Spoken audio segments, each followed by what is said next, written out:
Ayon kay Johnny Manahan o mas kilala bilang Mr. M, hindi rin nila inasahan na tuluyang matutuloy ang paglipat ni Julia Barreto sa TV5 matapos ang ilang beses na naging usap-usapan ang kanyang desisyon. Aminado siyang nagulat sila ng tuluyan nang makumpirma ang pagdidesisyon ng aktres na maging bahagi ng Kapuso at sa pagkakataong ito, Kapatid Network. Matagal ding naging palaisipan sa industriya kung saan talaga mapupunta si Julia dahil ilang beses umanong nagbago ang direksyon ng kanyang karir. Dahil dito, naging kapanapanabik para sa kanyang mga tagahanga ang paghihintay sa magiging final niyang desisyon. Gayunman, sa kabila ng pagkagulat, walang ibang hangad si Mr. M kundi ang suportahan ng desisyon ng aktres.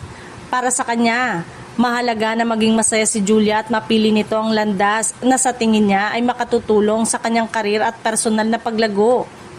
Ipinakita rin ito na kahit may mga pagkakataong hindi inaasahan ng mga taong nakapaligid sa isang artista ang kanyang magiging desisyon, nananatiling mahalaga ang respeto at suporta sa kanyang career choices. Ngayong bahagi na si Julia ng TV5, marami ang umaasang bagong proyekto at oportunidad na maaaring dumating para sa aktres. Malaki rin ang posibilidad na mas makita pa ng publiko ang ibang bahagi ng kanyang talento sa mga bagong programa at proyekto.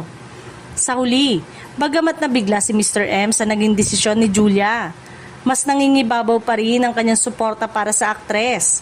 Para sa kanya, ang mahalaga ay ang patuloy na pag-unlad ni Julia at ang kanyang pagiging masaya sa bagong yugto ng kanyang karir bilang isang kapatid.